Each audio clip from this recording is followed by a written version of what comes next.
Claus Slutter is the artist who created the Well of Moses, formerly known as LaCroix. He came from Haarlem, Netherlands to Dijon, France to create this masterpiece for Philip the Bold, the Duke of Burgundy. This Carthusian monastery was founded by Philip the Bold in order to provide vast burials for the Dukes of Burgundy. Monks were also frequent visitors here to pray for the dukes, along with their families. If we take a closer look in the center of the courtyard, we can see where the Well of Moses was located. Before destruction of the well during the French Revolution, we can forecast the coming and death of Jesus through the Old and New Testament depicted by these three tiers of hierarchy: the prophets, angels, and the crucifixion scene that once used to be on top of the well. The bottom tier consists of 6 prophets of the Old Testament: Moses, David, Jeremiah, Zechariah, Daniel, and Isaiah. Slutter displayed these life-size figures in a hexagonal manner so as to guide the viewer all the way around the sculpture to make eye contact with the figures on every side. Slutter chose these arrangements purposely in order to move the viewer around the piece visually and direct attention of the viewer towards their faith through majestic and dominating presence of Christ and his prophets. Each prophet holds significance for the foretelling and crucifixion of Jesus Christ by the scriptures they hold from the Old Testament.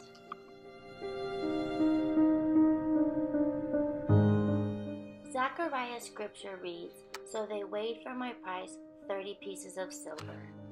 Isaiah says, "He is brought as a lamb to the slaughter." Moses is holding the 10 Commandments. The next tier in the hierarchy are 6 angels, which are between each prophet on colonnades. Each angel is shown mourning with their wings fully extended around the well, creating a halo above prophets and underneath the crucifixion. Angels are a prominent piece in this sculpture because they are involved in many significant events in the Old Testament with Jesus' coming and death.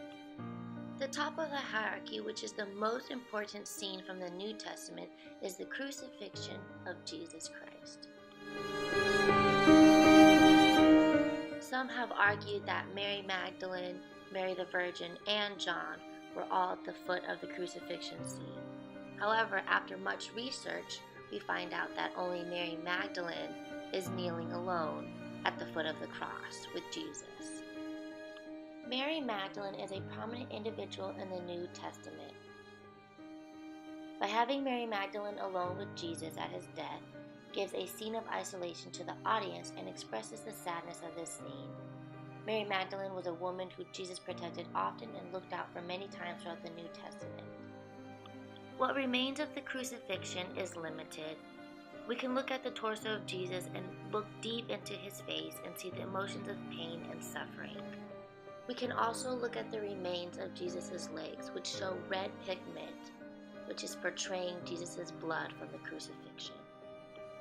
When looked up upon the cross, if the audience broke its gaze from the cross, they would meet eyes with the 6 weeping angels mourning for Jesus. Lastly, the eyes would come back down to the 6 life-size prophets, pointing to inscriptions of their visions foretold.